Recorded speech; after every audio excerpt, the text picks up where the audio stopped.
a prisão era uma das medidas de um golpe de Estado. Importante deixar isso claro, né?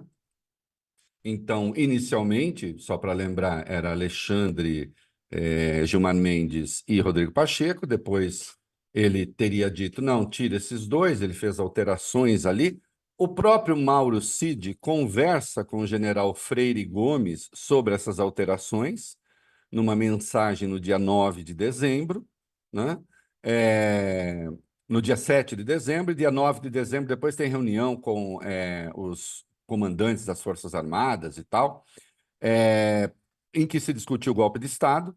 Então, assim, obviamente, se você prende o presidente do Tribunal Eleitoral e vai se pretextar que havia fraude nas eleições para tentar impedir o eleito de tomar posse, né? Então, o nome disso é golpe de Estado. Não merece ser chamado de intervenção, de intervenção em nome de quê?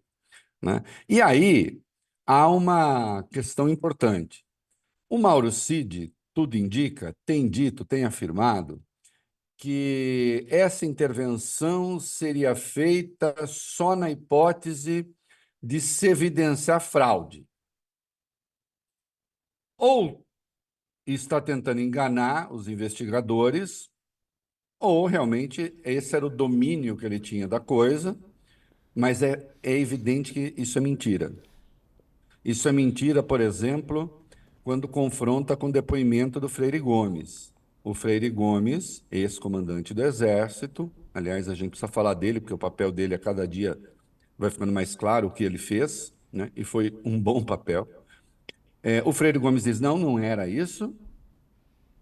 O presidente me chamou lá e me apresentou uma minuta de intervenção, ele com Felipe Martins, né? E era para intervir no processo eleitoral, botar o exército na rua. Era isso que ele queria, né? O Batista Júnior da Aeronáutica deixa claro que isso aconteceu. Sim, o Bolsonaro pretendia uma intervenção militar. Batista Júnior disse não, Freire Gomes disse não. E a prisão do Alexandre de Moraes era parte desse golpe. Então a gente pega a autoridade eleitoral máxima, e ele era e é especialmente odiado pelos bolsonaristas, joga nele a responsabilidade por uma suposta fraude que não teria prova, mas aí o Bolsonaro não precisa de prova. Aliás, na reunião do dia 7 de julho, num dado momento, ele, de 2022, aquela reunião golpista ali, antes ainda da eleição, ele deixa claro que a prova não vai aparecer mesmo. Ou seja, a fraude porque é a fraude. A fraude porque eu digo que é a fraude. A fraude, o raciocínio que, aliás, mais de uma vez eles fazem é espetacular, né? Como é que é? Eu não posso provar que há fraude, mas você não pode provar que não há. Não existe o provar que não há. Não existe. Isso chama produção de prova negativa. Como é que você faz isso? Em raríssimas circunstâncias, isso é possível. Agora, é uma impossibilidade. Eu não posso falar para você, sei lá, Fabiola, prova que você não comeu ovo no café da manhã. Mas como é que eu provo isso? Eu tenho que abrir o estômago para isso, para provar que eu não comi ovo? Como é que eu provo que não comi ovo? Não é? Agora, se você comer ovo fosse crime e você diz que eu comi, você tem que provar que eu comi. É assim que funciona na democracia, não é? Então, tinha essa maluquice que aparece na reunião do dia 5 de julho, que eles vivem repetindo por aí, que o Eduardo Bolsonaro repetiu na entrevista que ele deu para o Tucker Carlson, né? Não, nós não temos prova da fraude, e eles não têm prova de que não há fraude. Que isso? Que isso? Que loucura é essa? Né? Então, com essa história da fraude, o golpe seria desfechado. Isso é inequívoco. Veja, nós falamos aqui na segunda-feira que as coisas estão caminhando para se fechar a história. Como é que a coisa se deu? Não é? Já não há dúvida, os comandantes militares foram convocados. Os comandantes militares foram instados a intervir no processo, depois, antes e depois da eleição. Importante ficar claro, né? É, E estavam sendo insuflados, o Paulo Sérgio Nogueira, ministro da Defesa, na reunião do dia 7, está lá na reunião dizendo: nós estamos falando com os comandantes. Então não há a menor dúvida a respeito disso, né? E, nesse depoimento, o que eu acho que é importante também, do que veio a público dele, né, esse último depoimento do Mauro Cid, ele deixa claro que o Freire Gomes, então comandante do Exército, sim, ele era informado, tanto é que tem uma mensagem clara do Cid, dizendo: olha, o presidente pediu alteração no texto, as coisas estão assim. Mas o próprio Cid diz que o Freire Gomes estava sendo informado para saber o que estava acontecendo na condição de comandante do Exército e não ser surpreendido. Hum? Querendo saber quem instigava, quem estava com Bolsonaro. E eu insisto, esse negócio de que ele deveria ter dado um murro na mesa, prendido esse ou aquele, se armaria uma crise militar antes da posse do Lula, o que não seria definitivamente interessante, né? Aliás, seria arriscado. Talvez o Bolsonaro quisesse isso, por exemplo, né? Que antes da posse houvesse ali a marca da instabilidade. Tudo indica que ele agiu com muita prudência.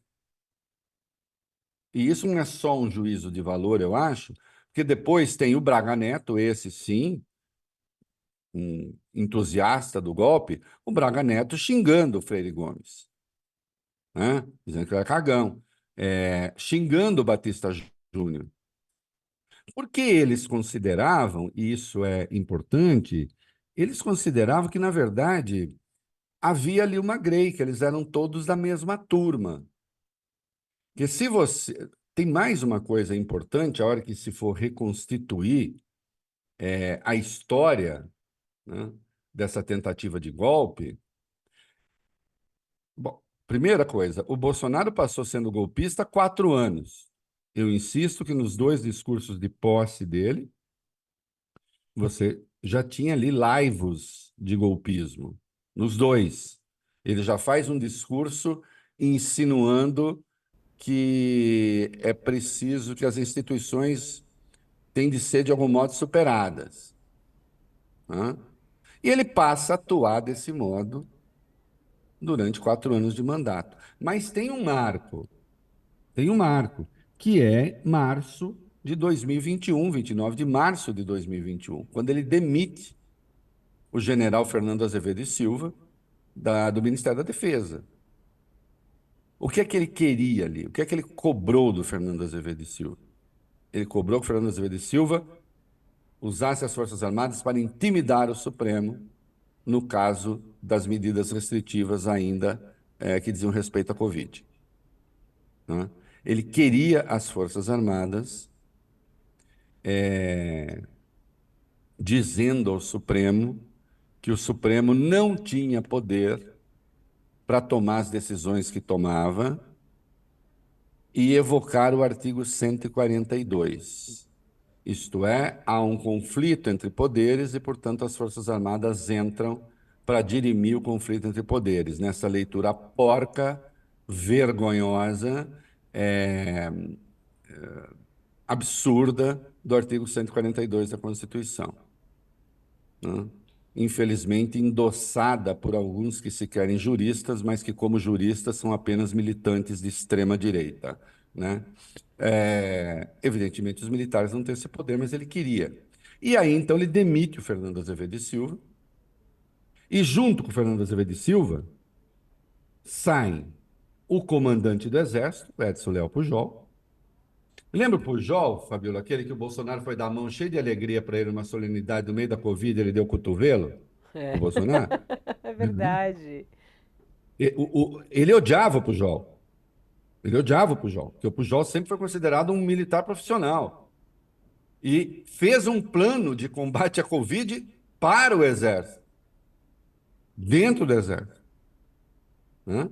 Então sai o Pujol, sai o Antônio Carlos Bermudes da Aeronáutica, sai o Wilkes Barbosa, que eram legalistas, os três. Ele sabia que ali ele não ia conseguir nada. Ele mete o Braga Neto na defesa, um golpista.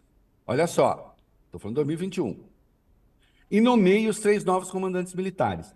Paulo Sérgio Nogueira, no Exército, que depois, em abril de 22, vai ser ministro da Defesa, e é aí que entra o Freire Gomes, mas ele põe o Paulo Sérgio Nogueira, ideia, Paulo Sérgio Nogueira é nosso.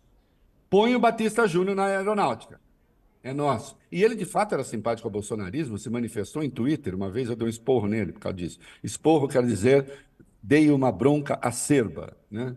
E o Almir Garnier, na Marinha, disse, agora eu tenho um ministro da Defesa, se preciso, topa a intervenção. E tenho três comandantes militares que, se preciso, topam a intervenção. Ocorre, e aí então vem a depressão de Bolsonaro. Eu moro perto de um hospital e tem um helicóptero cardiológico que vai começar a levantar voo. Então, se vocês ouvirem o helicóptero, é isso, tá? Mas vamos ver se ele vai embora logo. Vamos seguir. Ele tem esses três comandantes militares e fala, tá tudo certo. Mas aí, Braga Neto muda de posição, ainda dentro da reorganização do staff, e o Paulo Sérgio Nogueira vai para a defesa. Também dentro desse arcabouço, né? Paulo Sérgio Nogueira, que nós vimos, atuou em favor de teses golpistas, seja fazendo bullying contra o TSE, né, permanente. Naquela reunião do dia 7, a gente o viu atuar ali. Né?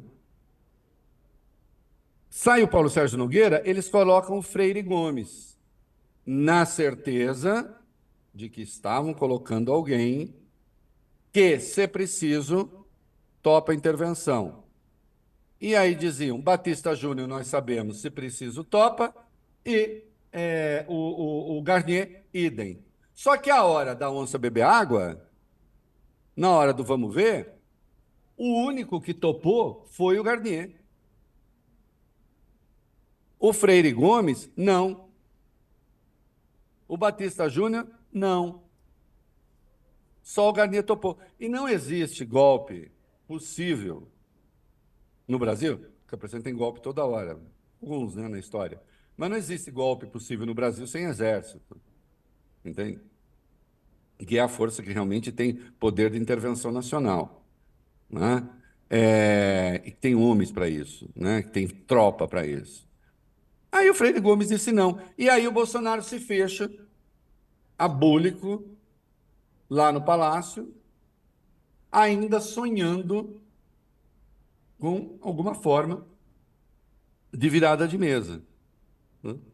E tudo indica que o Freire Gomes, nós vamos ver, quando houver a conclusão do inquérito e quando tudo for apresentado, o que parece é que o Freire Gomes, nesse período da fermentação golpista, ele manteve unido o comando do Exército, ainda que houvesse lá pessoas favoráveis à intervenção, mas prevaleceu o bom senso e a noção de que haveria um desastre se isso acontecesse, né? E, portanto, e aí o golpe não aconteceu. Agora, fermentado ele foi. Então, desse último depoimento do Cid, resta mais evidente esse papel do Freire Gomes, né? E a comprovação óbvia, né, de que o golpe estava em curso e previa, sim, a prisão de um ministro, e ministro esse que foi monitorado, calcule. Veja, aqueles que contestam que tenha havido uma tentativa de golpe, ele foi monitorado por quem? Com qual propósito? Qual era o objetivo? Hã? Até se tinha ideia, bom, a qualquer momento pode acontecer. Acontecendo, nós estamos na cola dele. Hã? E tanto isso era um valor para mobilizar a turma deles, para mobilizar a rua bolsonarista, como se diz, que nós tivemos aquela patuscada, né, de que, segundo a investigação, participou a deputada Carla Zambelli, que foi introduzir no site do CNJ um mandado de prisão falso para Alexandre de Moraes, que chega aos acampamentos e aqui aquela gente começa a se jogar no chão e agradecer a Deus e dizer que está vendo Deus, né? Tem gente que vê Deus porque acha que o Alexandre de Moraes foi preso. Você imagina se Deus se daria esse desplante, né? Entendeu? E também queria saber por que que Deus ia baixar justamente no acampamento golpista, não é isso? Com tanta coisa para fazer, né?